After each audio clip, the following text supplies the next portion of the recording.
Hey, you're here, are you? I just be looking out for some prizes. Checking out the horizon and all that kind of stuff. Oh, but you'd be here for pirate school, wouldn't you? Oh, sorry. I better pipe you in, eh? All right, we'll pipe you in for the pirate school, number 12. Lass, here, how you be? You been good?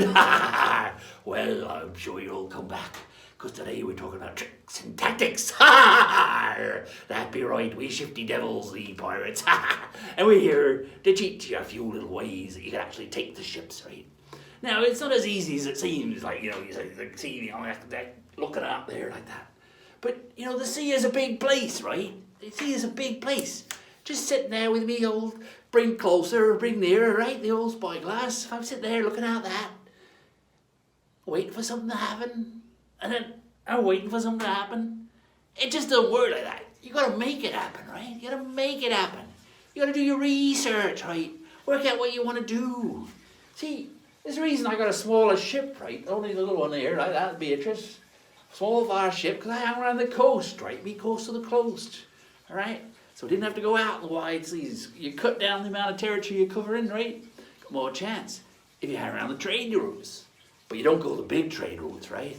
The main ones, we have the big ones there, because that's where the Navy is, right? They got more guns than us, not much treasure, lots of guns. We avoid them altogether, right? We look for other ones, right? Greedy merchants, they're my stock and trade, the old greedy merchants, right? Because what they do is they tend to go the route less traveled, right? Okay, these greedy merchants, what they do is they travel by themselves, because they figure by the time they get to markets, there'll be no competition, so they'll make more money out of that way, right? They go, because they're not going with the main ones, they're not paying for protection and stuff like that, right? They go in secret ways, and so they're by themselves, right? And they have as little crew as possible, so they can get more cargo in, right? More crew, more cargo. Little guns, there are not many guns, because that takes up weight, right? Same thing. Too much weight, you sink down right that. So more space for cargo, right? So these greedy buggers, right? Basically, they're doing my job for me. They're setting themselves up. But you need to have some information, right? How you know what they're going to do, right? So I have spies. I use, right? They go into the towns and hang around the taverns and places like that, where people are drinking and chat down by the harbour. And they get information, gleaning information, right? And when we take prisoners, when we take a ship, right? We'll question them and get more information. We go into our stuff like that. And also, remember the logbooks, right? You got the logbooks, right? Where the captain and after each shift there, right? After you've done that, clean the slate, you write it all down, right? That's where all the information gets stored, right? So you read through them carefully. And sometimes they'll be meeting other ships, or they're talking about other ships that bringing in trade or a different trade route and all that kind of stuff. That's where you get all the information. It builds up a picture. Then you get ready, and you wait around then, all right? So you're waiting in those spots where you know what's going to happen already. So you're lifting your chances of getting it, right?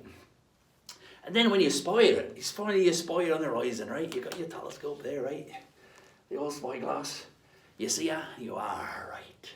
Then you probably spend a little while just tailing it, right? Just getting behind it, just tag along with it for a while and make sure it's the right ship, because you don't want to be going in and getting the wrong one. Sometimes them dastardly old people would actually try and set us up, right? They'd try and set us up by pretending to be these traders and stuff like that.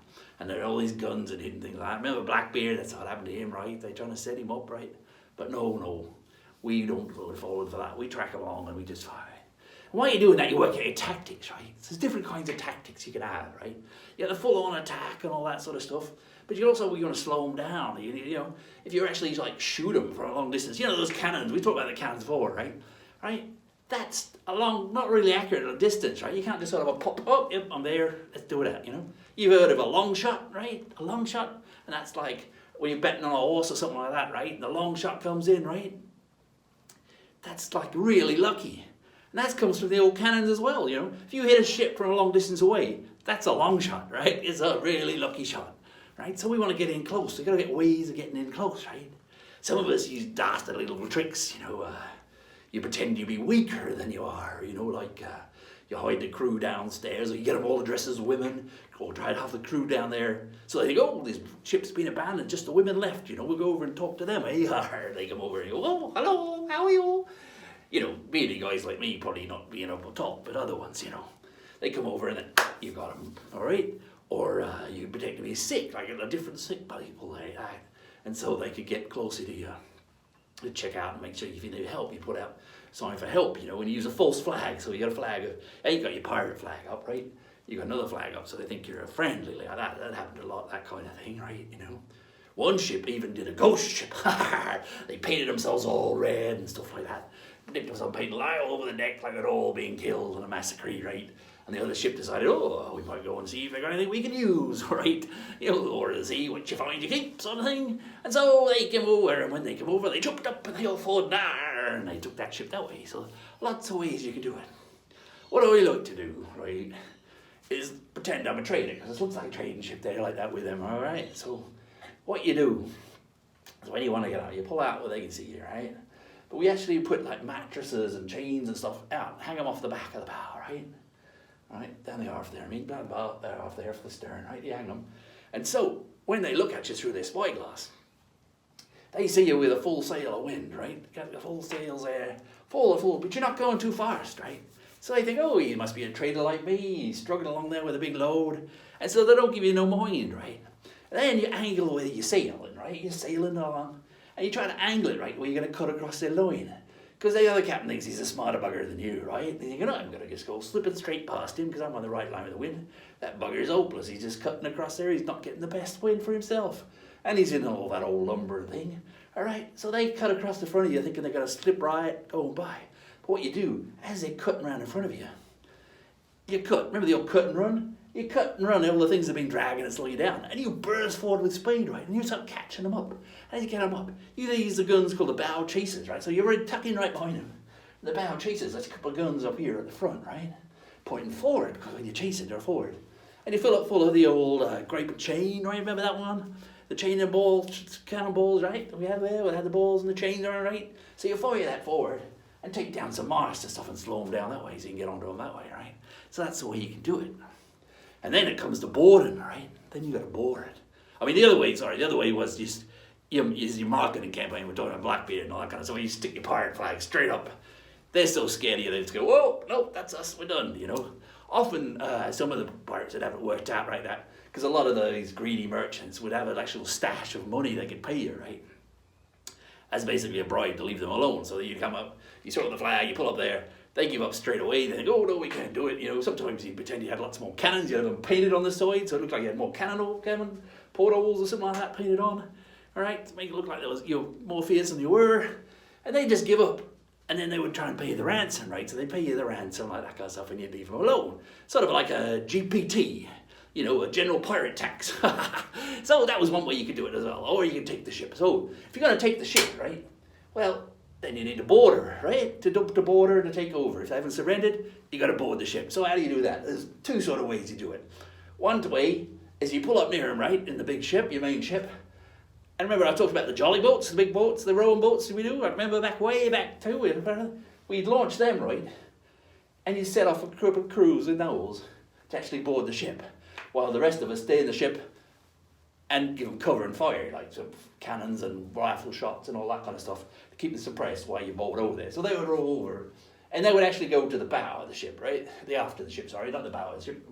Confusing today. Point it around there. The aft of the ship, right? You probably go the aft of the ship. It's easy to get up on the bow, right? If you're coming in a smaller little rowboat and stuff like that, it's easy to get up the side. But it's harder to fight your way back to the bow.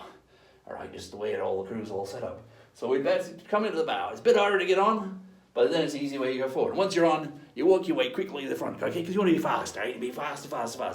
You want to be fast. You don't want to be on there too long. You know, the longer the battle goes, the worse it is for us. So we want to be hitting it, bang, overpower them, get them to surrender straight away, and go on like that. The other way to board is when you go on ship to ship, and you bang together, and you throw grappling hooks, all right? They're big ropes on the end of these big metal hooks, right? And you throw them across, launch them across, they fly over, they grab them, and then you hold the ship together so they bang together, and then you board straight over, right? And when you do that, you tend to go the bow, and the aft of having a good day, bow and the aft, and you move your way into the middle like that, and you work your way in, all that kind of stuff. Again, being careful, sometimes they have nets on the side, they put over grappling nets over there to stop you from boarding, and that makes it hard to climb up and all that kind of stuff. So again, that's what you're watching when you think, what kind of defences they got up there when you're actually playing it and all that kind of stuff. So that's what you do, right?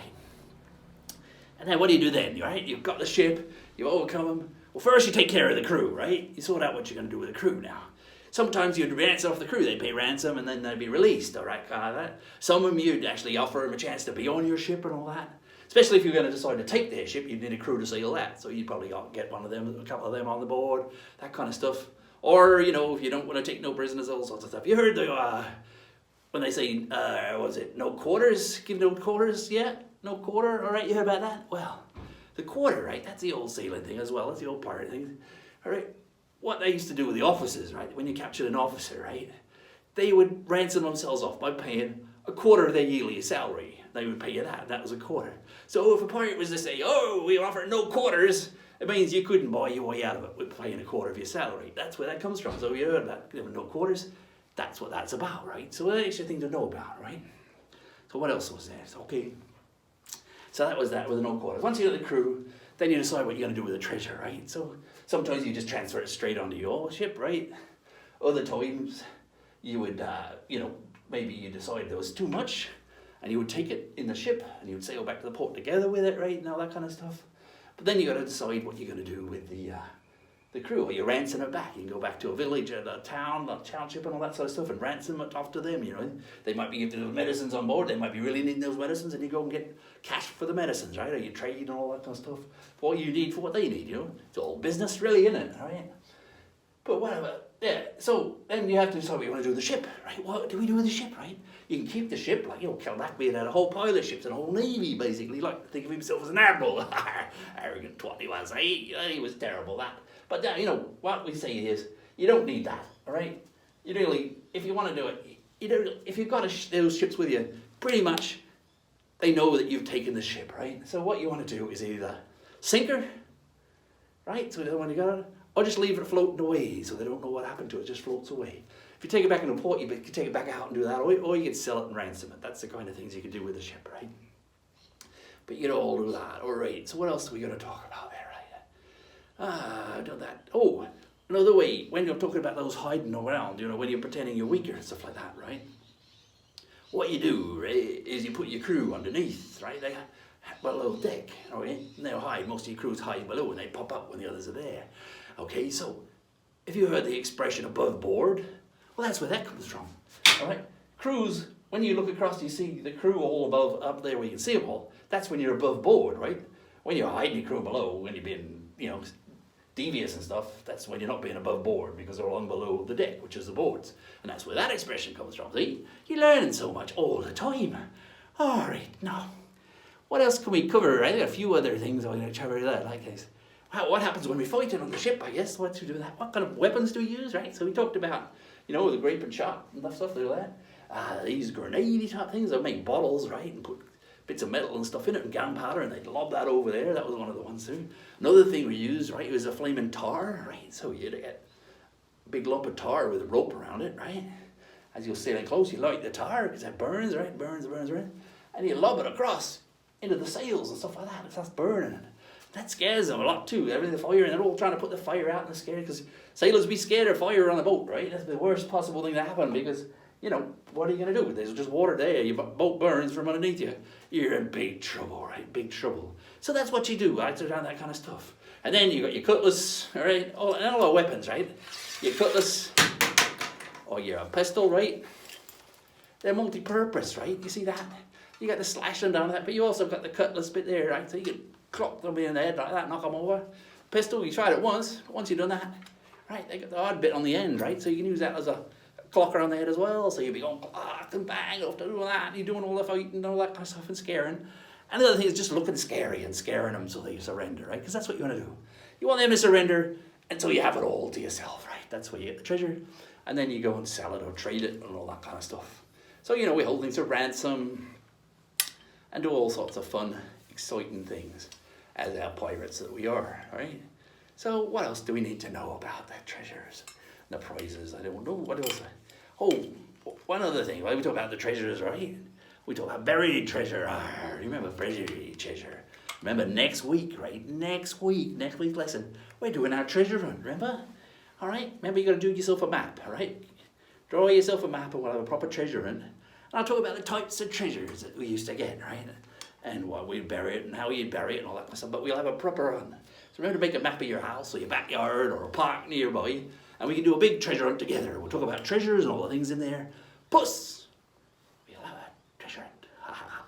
Be good fun. All right. Okay, now, I think that might be just about it. I think we've got a lot of stuff we could.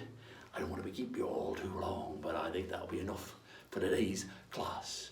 Number 12, all about the prizes. Hunting them and out aboard the ships and what to do with them after you've done that, right? So there you go. That be it. This bit of Beatrice, the sweet old Beatrice there to sail with. All right now, I think it's time to call it adjourned, and we'll see you back, because we're at the end. I just heard the 8th bell. End of shift. All right, it's the end of our watch. Are you ready? Master, change of watch, go to bed, and I'll be seeing you next class. Alas there, me hearties. Brace the mainsails. It'll be going on next week for the treasure hunt. Keep your flintlock handy. You never know what might happen.